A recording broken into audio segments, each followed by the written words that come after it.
بسم اللہ الرحمن الرحیم اعوذ باللہ من الشیطان الرجیم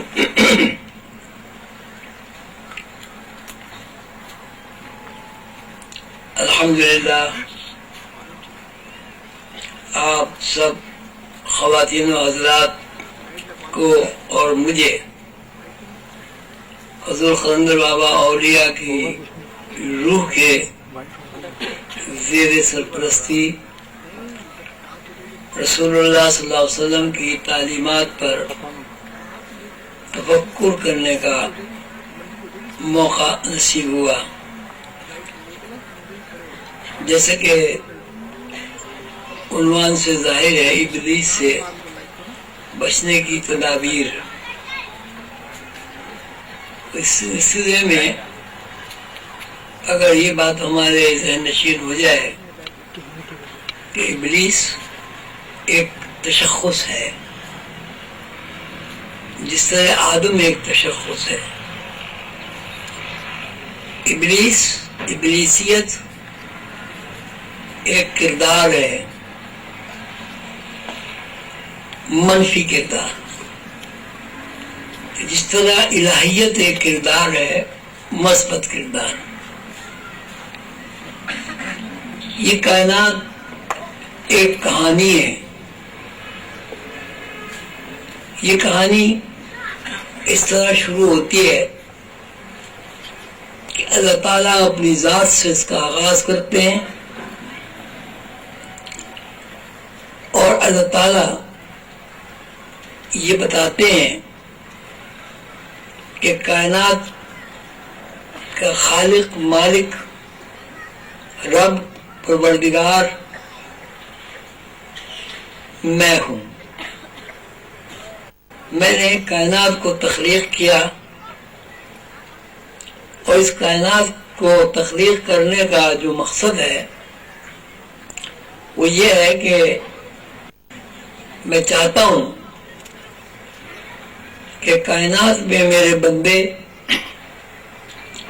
مجھے جانے، مجھے پہچانے، میرا ادراک کریں.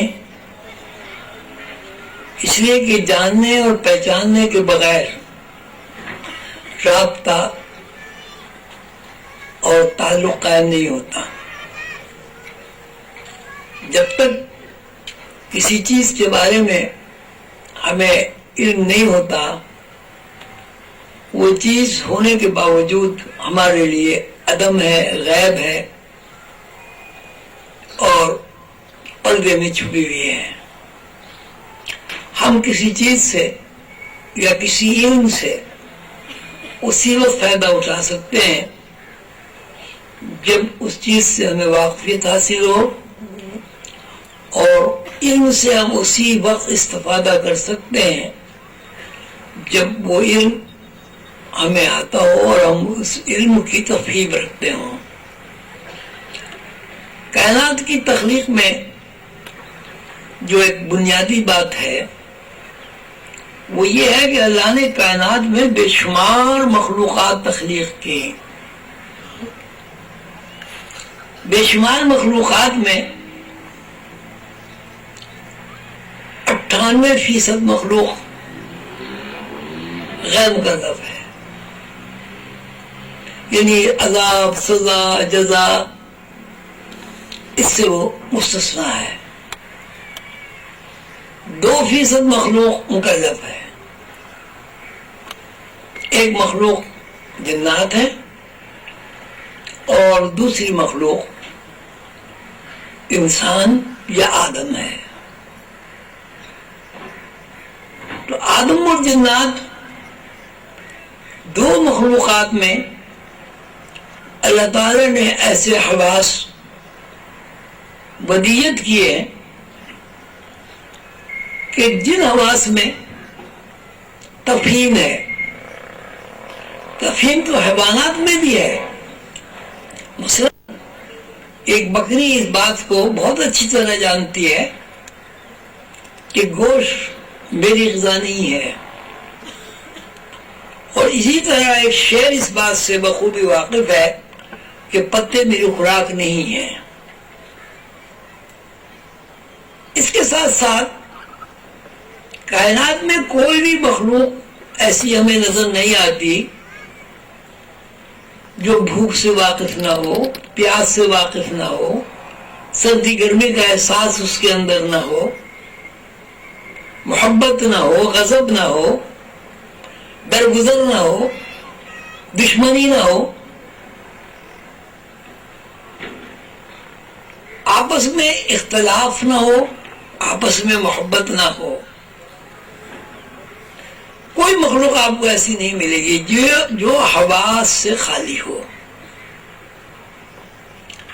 جس طرح انسان کے اندر 5 حواس کام کرتے ہیں، اسی طرح ہر مخلوق کے اندر حواس کام کرتے ہیں، چاہے وہ مخلوق چھوٹی ہو چاہے وہ مخلوق بڑی ہو.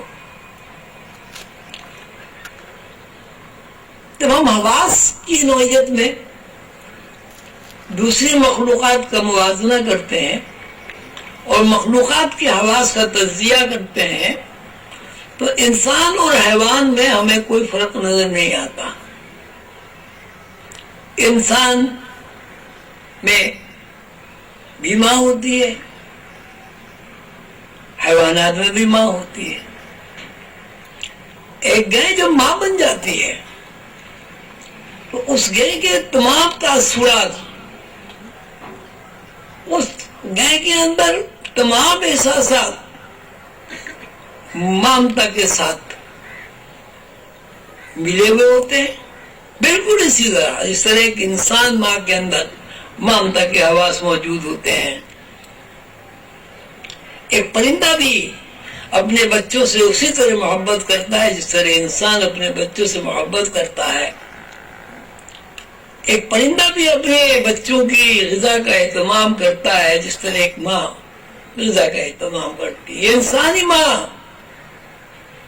جب غذا کا اہتمام کرتی ہے اپنے بچوں کے لیے تو اس کے اوپر اتنی تکلیف نہیں آتی جتنا ایک پرندہ اپنے بچوں کو جب غذا کھلاتا ہے اس کو تکلیف ہوتی ہے. ماں سینے سے دودھ پلاتی ہے، پرندہ پوٹے سے اگل کر اپنے بچے کے حلق میں غذا ڈالتا ہے. آپ نے دیکھا ہوگا ذرا سی مچھلی ہوتی ہے تو ذرا سا کتنا آدمی بدحال اور پریشان اور پسینے پسینے ہو جاتا ہے. لیکن اس کے ساتھ ساتھ جو بات اللہ تعالیٰ نے فرمائی ہے انسان کے لیے وہ یہ کہ انسان کو اللہ تعالیٰ نے مکلف مخلوق قرار دیا ہے، جبکہ ان تمام حواس کے ساتھ جو انسان کے اندر موجود ہے دوسری مخلوق مکلف نہیں ہے. اب یہ بڑی عجیب بات ہے اور بڑی ایک معمہ ہے کہ حیوانات غیر مکلف قرار پا گئے، انسان مکلف قرار پا گئے، جبکہ حواس سب کے اندر موجود ہیں. سانس آدمی بھی لے رہا ہے، سانس حیوانات بھی لے رہے ہیں، نیند آدمی کو بھی آتی ہے، نیند پرندوں کو بھی آتی ہے. گرمی سردی کا احساس انسانوں کو بھی ہوتا ہے، گرمی سردی کا احساس دوسری مخلوقات کو بھی ہوتا ہے. اگر ہم حواس کا ہم علم رکھ لیں جیسا کہ ہے تو اگر سونگنا ایک علم ہے، دیکھنا ایک علم ہے، سونگنا ایک علم ہے، محسوس کرنا ایک علم ہے، بھوک پیاس تکلیف راحت خوشی غم غصہ نفرت حسد لالچ ایک علم ہے.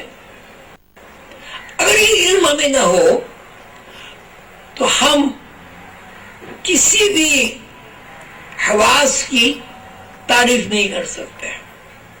حواس کی تعریف ہی ہے کہ اس کا ہمیں علم ہو، ہم جانتے ہو کہ بھوک کیا ہے، ہمارے ادراک میں یہ بات موجود ہو کہ نیند اگر پوری نہ کی جائے تو انسان کیوں بیمار ہو جاتا ہے.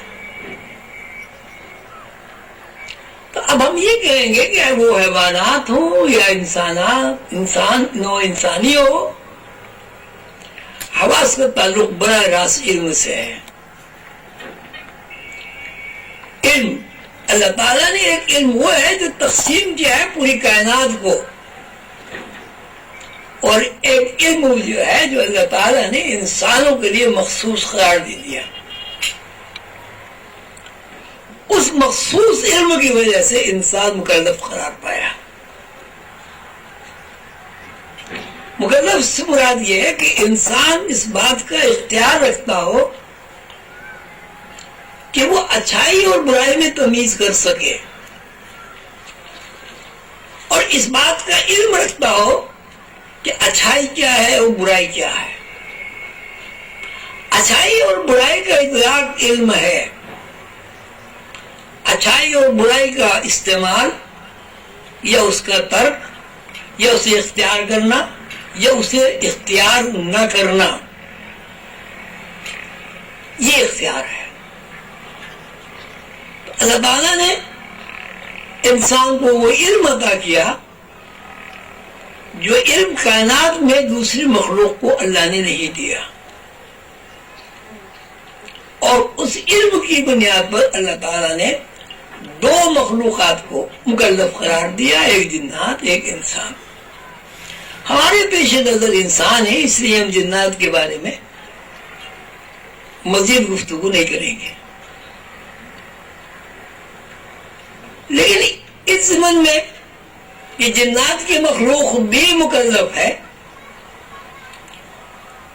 اس سے ہم قرآن کی تصدیق چاہیں گے.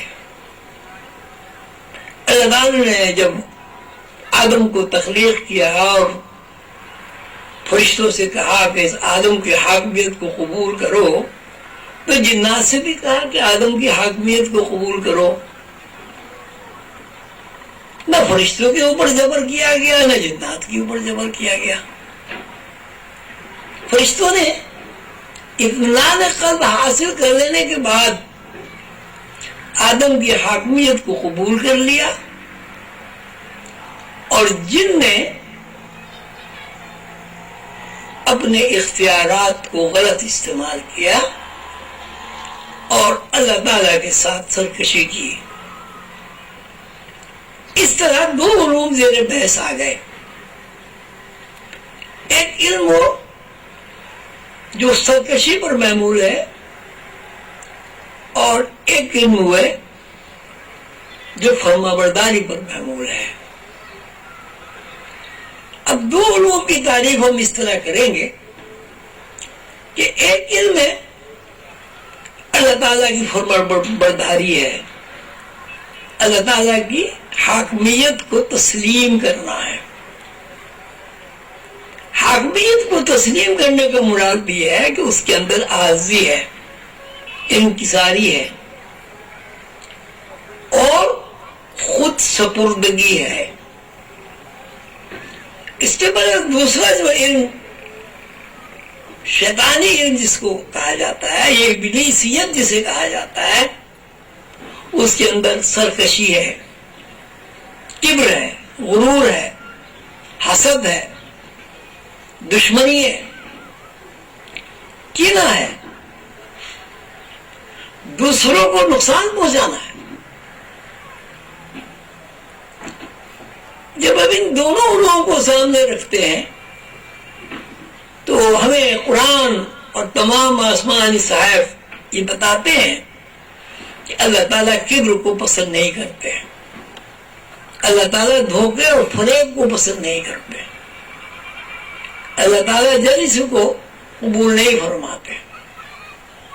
اللہ تعالیٰ عاجزی کو پسند کرتے ہیں، عفو درگزر کو پسند کرتے ہیں، حق تلفی کو ناپسند کرتے ہیں، اور حقوق العباد پورے کرنے سے اللہ تعالیٰ خوش ہوتے ہیں. اللہ تعالیٰ خود بھی اپنی مخلوق کی خدمت کرتے ہیں اور مخلوق سے بھی یہ چاہتے ہیں کہ اپنے بھائی بہنوں یعنی مخلوق کی وہ خدمت کریں. ابلیس سے نجات پانے کی تدابیر کے زیر عنوان آپ تقریباً 5.5 گھنٹے تفکر فرماتے رہے. میں نے بھی ایک تھوڑا سا جائزہ لیا. اس جائزے میں میرے سمجھ میں یہ بات آئی کہ اللہ تعالیٰ کے فضل و کرم سے سلسلہ عظیمیہ کے کارکنان جو میسج آپ کو دینا چاہتے تھے، آپ نے اس کو لاشعوری اور شعوری طور پر قبول کیا. اور قبولیت یہ ہے کہ یہ بات ہمارے ذہن نشین ہو گئی کہ ابلیسیت دراصل اللہ تعالیٰ کی نافرمانی ہے. ابلیسیت دراصل کبر ہے. ابلیسیت اور شیطنت دشمنی ہے. ابلیسیت اور شیطنت عاجزی اور انکساری کی بجائے انا کے خول میں بند ہو کر اپنے اوپر اور دوسروں کے اوپر ظلم کرنا ہے. سیرت طیبہ کا آپ نے مطالعہ فرمایا کتابچے میں، تمام عنوانات میں ایک ہی بات آپ کو ملے گی، وہ یہ کہ ابلیس سے نجات پانے کی تدابیر میں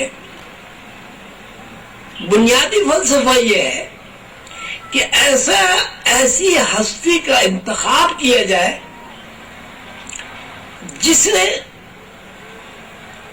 ہر معاملے میں، قول میں، فعل میں، گفتگو میں، نجی زندگی میں، باہر کی زندگی میں، ازواجی زندگی میں، کاروبار میں، معاشرے میں، تجارت میں، سوداگری میں اللہ تعالیٰ کی فرما برداری کی ہو اور ابلیس کے پھیلائے ہوئے جال کو ہمیشہ رد کیا گیا. یہ جو آپ نے 6 گھنٹے یہاں اللہ کے نام پر لگائے، اس سے آپ کو فائدہ ہوا، مجھے بھی فائدہ ہوا. اور وہی فائدہ یہ ہے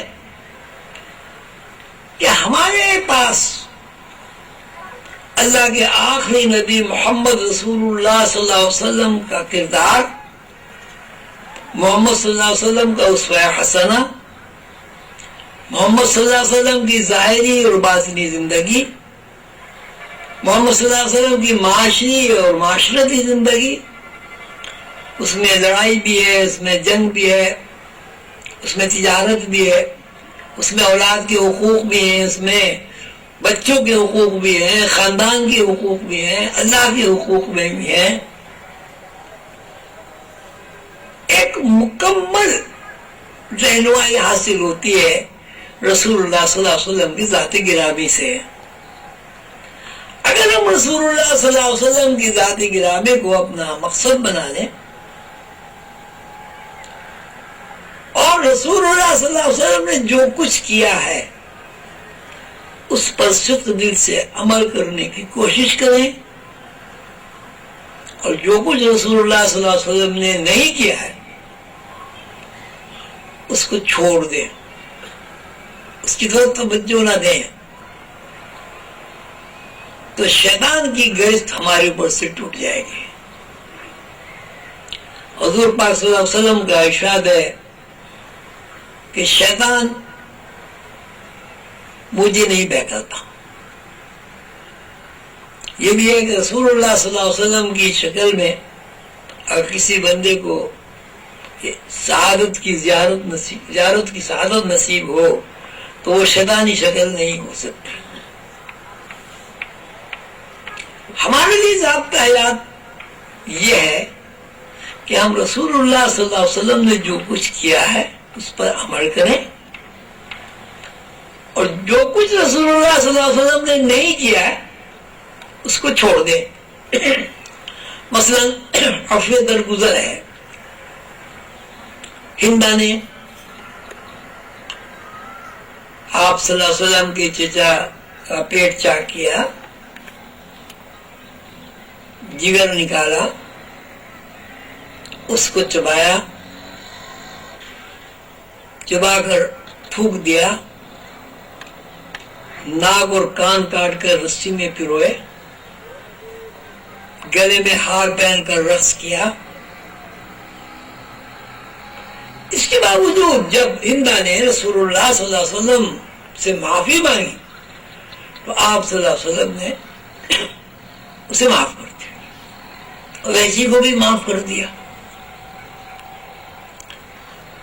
اب جب ہم اپنے معاملات کو سامنے رکھتے ہیں تو ہمیں یہ دیکھنا ہے کیا رسول اللہ صلی اللہ علیہ وسلم کی عفو درگزر کی صفت ہمارے اندر موجود ہے؟ ہم ایسی باتوں کو بھی معاف نہیں کرتے جس کی ہمیں تصدیق بھی نہیں ہوتی۔ کسی نے کچھ کہہ دیا بس ہم ناراض ہو گئے۔ امت مسلمہ اپنے آپ کو کہلوانا بہت آسان ہے کہ ہم حضور پاک صلی اللہ علیہ وسلم کی امت ہے، آپ نے کلمہ پڑھا ہے، لیکن امت ہونے کا وصف یہ ہے کہ ہمارا رسول اللہ صلی اللہ علیہ وسلم کی سیرت پر عمل ہو۔ اب اس کا طریقہ آسان یہ ہے کہ ہم جتنا زیادہ سیرت کو پڑھیں گے اتنی زیادہ حضور پاک صلی اللہ علیہ وسلم کی حضور پاک صلی اللہ علیہ وسلم کی طرز فکر سے قریب ہوں گے۔ محض کہنا کہ ہم رسول اللہ صلی اللہ علیہ وسلم کے عاشق ہیں، ان سے محبت ہے، ان کی امت ہے، حضور پاک صلی اللہ علیہ وسلم کے بارے میں دعوے کرنا اور عمل نہ ہونا، یہ بھی کسی طرح ایسا کردار، ایسا عمل نہیں ہے جس کو ہم یہ کہہ سکیں کہ یہ الہی علوم سے متعلق ہے۔ مختصر یہ ہے، یہ 6 گھنٹے کی، یہ 5.5 گھنٹے کی جو نشست ہے، اس سے ہمیں یہ میسج ملا، یہ پیغام کنوے ہوا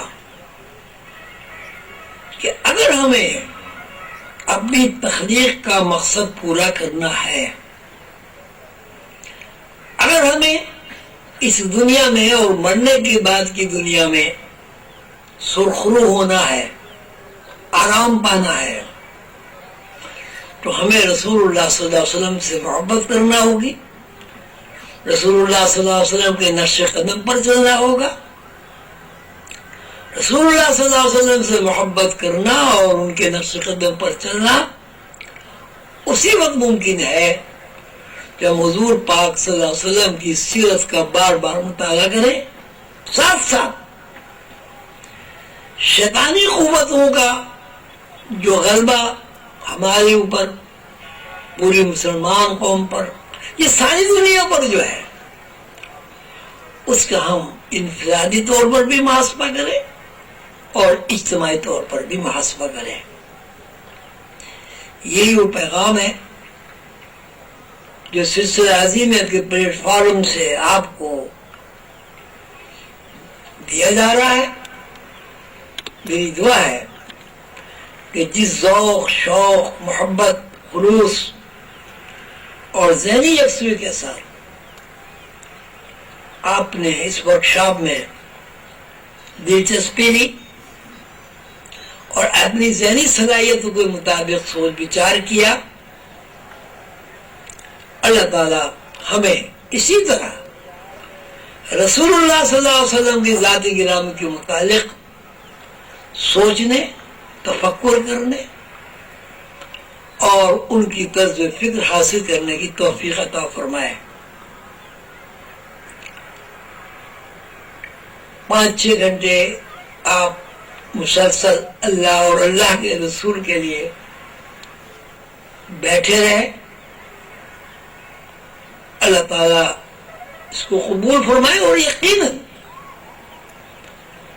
قبولیت کی صورت یہ ہے کہ اتنی دیر تک ہمیں بیٹھنے میں نہ کوئی تکلیف ہوئی، نہ کوئی پریشانی لائق ہوئی، نہ کوئی تکرار ہوئی، ذوق سے، شوق سے، خوشی سے ہم نے مطالعہ کیا اور تفکر کیا۔ اس کا ایک فائدہ یہ بھی ہے کہ ہمارے اندر تفکر کرنے کا ایک پیٹرن کھلا، ایک پیٹرن بنا، دماغ میں ایک دروازہ کھلا، سوچ بچار کا دروازہ کھلا. ہم نے کوشش کی، جدوجہد کی کہ ہم ذہنی تفکر حاصل کرنے کی مشق کریں. اس کے لیے ہم نے جدوجہد کی. اللہ تعالیٰ کا قرآن پاک میں ارشاد ہے والذین جاہدوا فینا لنہدینہم سبلنا. جو لوگ اللہ کے لیے خالصتاً اللہ کے لیے، فینا اللہ کے اندر، اللہ کو ڈھونڈنے کے لیے، اللہ سے قرب حاصل کرنے کے لیے، اللہ کو پہچاننے کے لیے، اس میں کھوٹ نہیں ہوتا، دنیاوی ملاوٹ نہیں ہوتی، صرف اللہ ہوتا ہے. والذین جاہدوا فینا، کہ وہ لوگ جو جدوجہد کرتے ہیں، وہ کوشش کرتے ہیں ہمارے اندر، ہمارے لیے، لنہدینہم سبلنا، ہم ان کو اپنے راستوں کی ہدایت بخشتے ہیں، ہدایت عطا فرماتے ہیں. حضور قندر بابا فرماتے ہیں کہ جب انسان جدوجہد اور کوشش کرتا ہے دنیا کی، تو اسے دنیا مل جاتی ہے. جب دین کی کوشش کرتا ہے اسے دین مل جاتا ہے. لیکن دین کی بھی قسمیں ہیں. ایک دین یہ ہے کہ آپ جنت کے لیے جدوجہد کرتے ہیں. جب آپ جنت کے لیے جدوجہد کرتے ہیں تو جنت کہتی ہے آؤ لبیک. جب آپ دوزخ کے لیے جدوجہد کرتے ہیں دوزخ کہتی ہے آؤ لبیک. جب آپ دنیا کے لیے جدوجہد کرتے ہیں دنیا کہتی ہے آؤ لبیک. اور جب آپ اللہ کے لیے جدوجہد کرتے ہیں تو اللہ کہتا ہے یا عبدی لبیک، آ میرے بندے آ، میں تجھے نوازوں گا، تجھ سے قریب ہوں گا. اور اللہ تعالیٰ دور نہیں ہے. اللہ تعالیٰ نے قرآن پاک میں بار بار یہ فرمایا ہے کہ اگر کوئی ذات، کوئی ہستی انسان کے قریب ہے، وہ تو سب سے زیادہ قربت اللہ تعالیٰ کو ہے. آپ آئینے کے سامنے کھڑے نہ ہوں، کبھی آپ کے بال نظر نہیں آئیں گے. آپ کو اپنی گھڑی کبھی نہیں آتی، کمر بھی نہیں آتی، وہ اپنا دل بھی نظر نہیں آتا جس دل کے اوپر آپ کی ساری بلڈنگ کھڑی ہوئی ہے. لیکن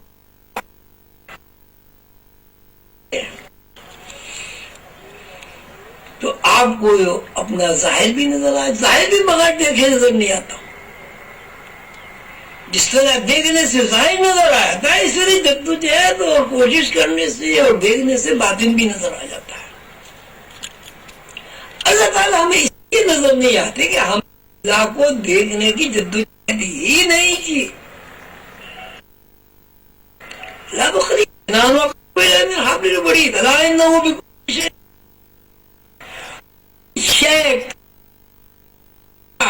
نہیں ہے جس کو اللہ نے احاطہ نہ کیا ہو. الا انہ بکل شیء محیط.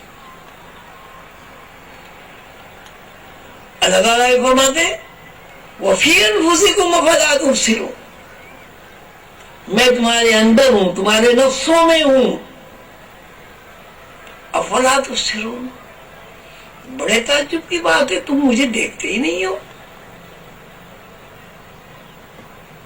اگر قریب ترین کوئی ہستی ہے انسان سے وہ اللہ ہے. اللہ نور السماوات والارض، کہ اللہ زمین آسمان کی روشنی ہے. سائنس نے یہ بتا دیا ہے کہ انسان کے اوپر ایک اورا ہوتا ہے. انسان روشنیوں کا بنا ہوا ہے، انسان لائٹ ہے.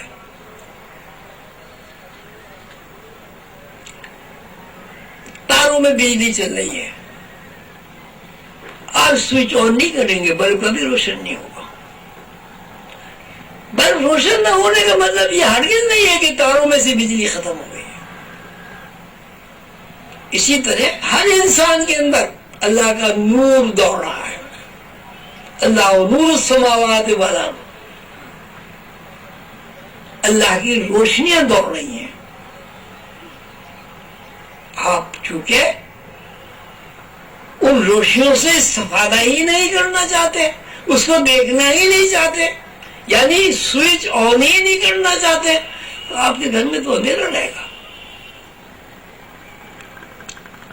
یہ تمام سلاسل اور بالخصوص لازمیہ کی جتنی کاوش ہے، جتنی جدوجہد ہے، یہ جتنے اجتماعات ہیں، وہ ورکشاپ کے نام سے ہو، روحانی فکری نشست کے نام سے ہو، یہ میلاد النبی کے حوالے سے ہو، تقاریر کے عنوانات سے ہو، اس کا ایک منشا، واحد مقصد وہ یہ ہے کہ انسان سے اگر کوئی چیز قریب ترین ہے تو وہ اللہ ہے، اور انسان کی یہ عجیب بد نصیبی ہے، اگر وہ دور ہے تو اللہ سے دور ہے، ہر چیز سے وہ قریب ہے، ذہنی طور پر بھی، جسمانی طور پر بھی، لیکن اگر کہیں دوری ہے تو اللہ سے دوری ہے۔ اللہ سے دوری انسان کو کبھی خوش نہیں ہونے دے گی۔ اللہ سے دوری سلامت بھی انسان ہے، اب انسان یا دور ہوگا یا قریب ہوگا۔ دور اور قریب دو ایسی سمتیں ہیں، یہ دو ایسے رخ ہیں، یہ دو ایسے عنوانات ہیں کہ ان دو کے بغیر کوئی انسان زندگی گزارنے کا تصور نہیں کر سکتا، یا دور ہوگا یا قریب ہوگا۔ جب کوئی بندہ اللہ سے دور ہوتا ہے وہ شیطان سے قریب ہو جاتا ہے، جب کوئی بندہ شیطان سے دور ہوتا ہے وہ اللہ سے قریب ہو جاتا ہے۔ شیطان سے قربت کیا ہے کہ آپ کے اندر انا ہو، آپ کے اندر غرور ہو، آپ کے اندر حلال حرام کی تمیز نہ ہو، یعنی وہ ساری باتیں آپ کے اندر موجود ہوں جو 1,24,000 پیغمبروں نے آپ کو بتائی ہیں، اور آپ آنکھیں بند کر کے خود ساختہ اندھے بن گئے،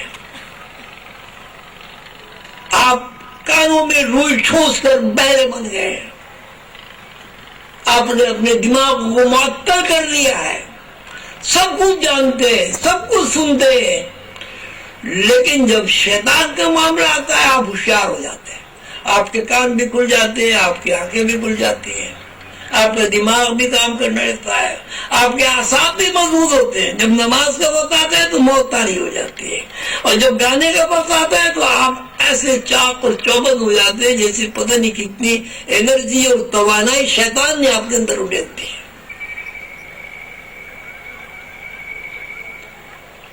اللہ سے قریب ہونا کوئی ایسا کام نہیں ہے جو آپ کوئی نیا کام کر رہے ہیں۔ اصل میں سب سے پہلی واردات، سب سے پہلی کیفیت، سب سے پہلا سینس، سب سے پہلے حواس، سب سے پہلا ادراک، سب سے پہلی فہم اگر آپ کے اندر پیدا ہوئی وہ یہ ہوئی الستو بربکم۔ اللہ تعالیٰ نے تمام روحوں کو مخاطب کر کے کہا میں تمہارا رب ہوں۔ جو روح نے آواز سنی، پہلی بات تو یہ کہ روح نے اگر آواز نہیں سنی تو جواب کیسے دیا؟ دوسری بات یہ کہ روح نے اس بات کا اقرار کیا کہ آپ ہمارے رب ہیں، اگر اللہ کو روح نے نہیں دیکھا تو کیسے اقرار کیا؟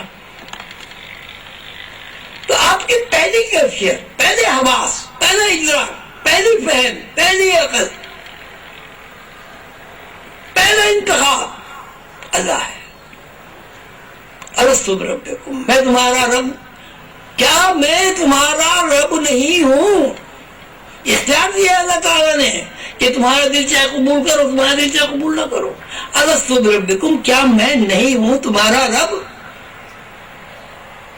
کچھ لوگوں نے کہا کہ آپ ہمارے رب ہیں، کچھ میں خاموش ہو گئی۔ تو یہ اختیار آپ کو اللہ تعالیٰ نے ازل میں تفویض کر دیا۔ وقت بہت کم ہے، مغرب کا وقت ہو گیا ہے، مختصر یہ ہے کہ آج کی اس نشست کا مقصد یہ ہے کہ ہم رسول اللہ صلی اللہ علیہ وسلم کی تعلیمات پر سخت دل سے عمل کریں، اور صرف دل سے عمل اس وقت ہوگا جب ہم رسول اللہ صلی اللہ علیہ وسلم کی سیرت طیبہ کا بار بار بار بار بار بار مطالعہ کریں. آپ سب حضرات تشریف لائے، آپ کا بہت شکریہ. میری دعا ہے کہ اللہ تعالیٰ مجھے اور آپ کو صراط مستقیم پر قائم رکھے، اور سلسلہ عظیمیہ کے پلیٹ فارم سے حضور قلندر بابا اولیاء کی نسبت سے، رسول اللہ صلی اللہ علیہ وسلم کی محبت سے، اللہ تعالیٰ کے فضل و کرم اور انعام سے ہمیں جو علم حاصل ہوئے ہیں یا ہوتے ہیں، ہماری ذمہ داری ہے کہ ہم ان علوم کو دوسرے لوگوں تک بھی پہنچائیں. آپ حضرات کا بہت شکریہ. السلام علیکم ورحمۃ اللہ وبرکاتہ.